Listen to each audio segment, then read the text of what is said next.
ఓ వింత వింతగా ఉంటాయి స్టేట్మెంట్లు, ఒకసారి చూసే ప్రయత్నం చేద్దాం. నీటిపై ప్రధాని వీడియో దయనీయం అంట, మంత్రి రాజీనామా చేయాలి రాహుల్ గాంధీ. ఇప్పుడు 2009లో వీళ్ళు ఇష్టం వచ్చినట్టు కుంభకోణాలు చేస్తుంటే కాంగ్రెస్ చెయ్యని కుంభకోణం ఏదైనా ఉందా? Alphabetical letter A Kanchi letter Z వరకు వీళ్ళు చేయని కుంభకోణం ఏదైనా ఉందా? 2G స్పెక్ట్రమ్ స్కాము, బొగ్గు స్కాము, ప్రతి శాఖల స్కామ్లే. వీళ్ళ అసమర్థత కారణంగా ఆ రోజు క్యాబినెట్ సంఖ్య ఎంతో తెలుసా? 100 దాటింది. అంటే వీళ్ళ భయం చూడండి. అంటే ప్రభుత్వాన్ని నిలబెట్టుకుంటందుకు అసమర్థులైన వ్యక్తులకి, అవినీతి పరులకి పదవులు కట్టబెట్టి అవినీతులను పెంచి ప్రేరేపించింది రాహుల్ గాంధీ, కాంగ్రెస్ పార్టీ, సోనియా గాంధీ. అలాంటి వ్యక్తులు కూడా ఈరోజు అవినీతి మరకలేని ప్రభుత్వం మీద, అవినీతి మరకలేని మంత్రి పైన ఆధారాలు లేకుండా రాజీనామా చేయాలని డిమాండ్ చేస్తాడు. ఇది ఎంతవరకు సమర్థించదగ్గ విషయమో ప్రేక్షకులు చెప్పాలి. ఒకసారి వివరాల్లోకి పోదాం. నీట్ వివాదంపై ప్రధాని మోదీ వీడియోను తీవ్రంగా విమర్శించిన రాహుల్, విద్యార్థుల మేధస్సును ప్రధాని అవమానిస్తున్నారని ఆరోపణ. కేంద్ర విద్యాశాఖ మంత్రి ధర్మేంద్ర ప్రధాన్ వెంటనే రాజీనామా చేయాలని డిమాండ్. బాబు అది కాదు, ఈడ వాస్తవం ఏందనంటే ఆ నీట్ పేపర్ లీక్ అయింది కాబట్టి ఆ నీట్ పేపర్ లీక్ మాఫియాని అడ్డుకట్టేస్తందుకు ఎవడైతే అక్రమాలకు పాల్పడ్డాడో, ఎవడైతే ఆ పేపర్ లీక్ చేసిండ్రో సుమారు 30 మందిని ఆల్రెడీ జైల్లో వేసిర్రు.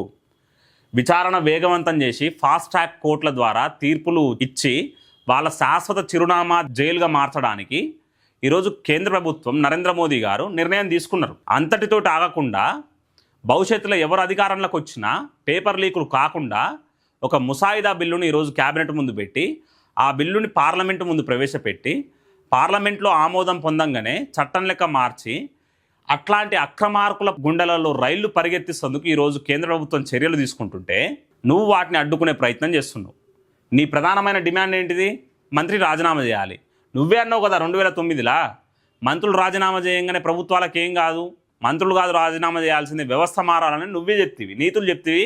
ఈరోజు వాటిని పాటించకుండా ఉంటున్నావు. ఎన్ని రోజులు? 40 రోజుల పాటు ఈ రహస్య యాత్రలు చేసి ఈ ఇంటెలిజెన్స్కి ఇన్ఫర్మేషన్ ఇవ్వకుండా ఇష్టం వచ్చిన కళ్ళి విహారయాత్రలు తిరుక్కుంటా దేశం వదిలిపెట్టిపోయినావు. ఈరోజు పార్లమెంట్లో డీలిమిటేషన్ బిల్లు తీసుకొస్తారేమో, FCRA బిల్లు తీసుకొస్తే నీ అన్నదమ్ముళ్ళకి నష్టం చేకూరుతుందని మళ్ళా ఢిల్లీలో ఈరోజు వీధి విన్యాసాలు చేస్తున్నావు. ఒకరోజేమో ప్రైమ్ మినిస్టర్ రెసిడెన్సీని ముట్టడి చేయాలంటావు, నిన్ననేమో హోమ్ మినిస్టర్ రెసిడెన్సీని ముట్టడి చేయాలంటావు.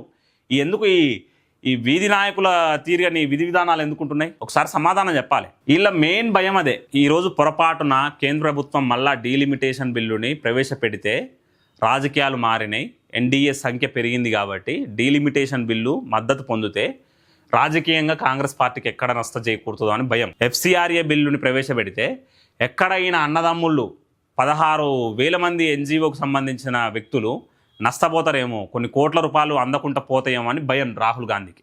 వాస్తవానికి రాహుల్ గాంధీ నడుపుతున్నది ఇండియన్ నేషనల్ కాంగ్రెస్ కాదు, పాకిస్తాన్ నేషనల్ కాంగ్రెస్.